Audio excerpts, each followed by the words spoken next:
Early this morning, police found a man shot to death in a South Omaha home. The homeowner tells 6 News the man was an unwelcome guest who became threatening. New tonight, John Chapman talked to neighbors and the man who says he pulled the trigger.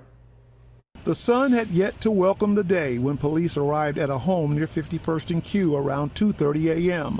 Officers found 40-year-old Nicholas Gomez inside a home. He'd been shot to death. And I heard all the sirens and seen all the lights, and I'm like, oh my God. So I didn't know what happened until this morning. All of this happened in a home right across the street from Ashland Park Robbins Elementary School. Roseanne Pickering lives a couple of houses down from the scene. She tells us the man who lives in the house had told neighbors about his situation.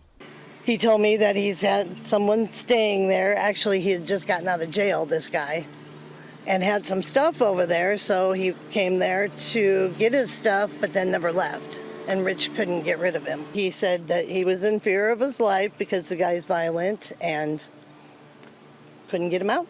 Richard is the man who says he couldn't get Gomez out of his home. He didn't want to go on camera, but we talked with him for several minutes. He tells us Gomez broke into his bedroom. Richard says he got his gun out of his safe, and Gomez told him, "I'm going to make you shoot me," and moved towards him.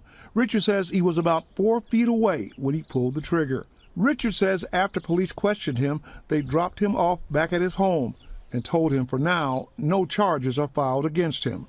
Roseanne says people in the neighborhood had heard the two argue before, and Richard asked neighbors how he could get Gomez out of the house. He wanted to know what he could do, like without calling the cops on him, because you know, he's violent, and if they left, something could happen. Sadly, Richard did end up calling the cops because something did happen. On your side in South Omaha, I'm John Chapman, 6 News. Omaha, please tell us this incident is still under investigation. We now